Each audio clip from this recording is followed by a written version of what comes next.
नमस्कार, मैं हूं शालिनी और आप देख रहे हैं केबी टाइम्स न्यूज 24। आइए बढ़ते हैं आज की बड़ी खबर। यूपी चुनाव से पहले मायावती को क्यों मिला बड़ा बंगला, अखिलेश को बताया सबसे बड़ा दुश्मन, योगी से मुलाकात के बाद क्या बदला। अप्रैल 2024 की बात है, लोकसभा चुनाव होने वाले थे। मायावती के भतीजे आकाश आनंद यूपी के सीतापुर में रैली करने पहुंचे थे। उन्होंने बीजेपी को नफरत फैलाने वाली और आतंकवादियों की पार्टी कहा। इससे बुआ मायावती इतनी नाराज हुई कि फौरन आनंद को नेशनल कोऑर्डिनेटर पद से हटा दिया। मायावती ने आकाश को पद से हटाने के बाद सिर्फ दफ्तर के अंदर जारी लेटर तक नहीं रखी, बल्कि सोशल मीडिया प्लेटफॉर्म एक्स पर लिखा, आकाश आनंद से पद ले लिया गया है, अभी उन्हें पूरी तरह परिपक्व होने में वक्त लगेगा। आकाश समाजवादी पार्टी के खिलाफ भी खूब बोल रहे थे, लेकिन मायावती उस पर चुप रही। मैसेज साफ था कि मायावती बीजेपी पर हमला करने से बच रही थी। हाँ, राजनीतिक बयान देने की छूट थी। मायावती खुद रैलियों में बीजेपी के खिलाफ राजनीतिक बयान दे रही थी।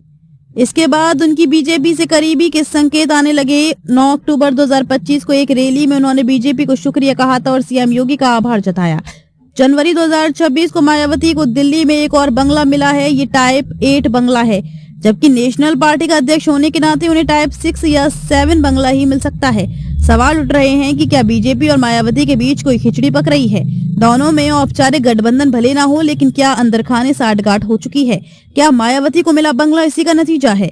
लोकसभा चुनाव के दौरान आकाश आनंद बीजेपी पर हमलावर थे। एक रैली में उन्होंने कहा, बीजेपी ने केंद्र ज्यादातर जांच एजेंसियों का राजनीतिकरण कर दिया है। दूसरी रैली में कहा, सवर्ण जातियों के गरीबों की हालत बीजेपी के राज में बहुत खराब है।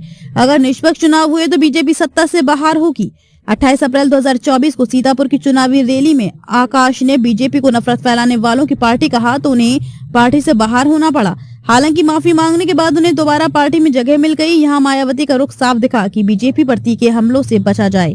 इस पर बीएसपी के प्रदेश स्तर के एक नेता बताते हैं कि लोकसभा चुनाव के दौरान बीजेपी को टारगेट करके तीखे बयान देने पर रोक थी। हमसे कहा गया कि सिर्फ राजनीतिक बयान दें, बीजेपी की राष्ट्रभक्ति पर सवाल न उठाएं और न ही उसे सांप्रदायिक कहें। मीडिया में जो बयान चलते रहे हैं वे दे सकते हैं। हम समझ गए थे कि हमें समाजवादी पार्टी को टारगेट करना है। बीजेपी को लेकर बहन जी का रुख नरम है। हालांकि बहन जी कब कौन सा फैसला करेंगी कोई नहीं जानता। ये जरूर है कि अब अखिलेश के साथ तो समझौता नहीं करेंगी। हालांकि वे बीजेपी के साथ बहुत अच्छे ना सही, लेकिन नॉर्मल रिलेशन रखना चाहती हैं। क्या बीएसपी और बीजेपी में कोई साठगांठ हुई है? खबरों में अब तक के लिए बस इतना ही। फिर होगी आपसे मुलाकात, तब तक के लिए नमस्कार और देखते रहिए केबी टाइम्स न्यूज 24। ऐसे ही लेटेस्ट अपडेट पाने के लिए हमारे चैनल को सब्सक्राइब करें और तुरंत नोटिफिकेशन पाने के लिए बेल आइकन दबाना ना भूलें। यदि आप हमें फेसबुक या इंस्टा के माध्यम से देख रहे हैं तो हमारे पेज को फॉलो जरूर करें। धन्यवाद।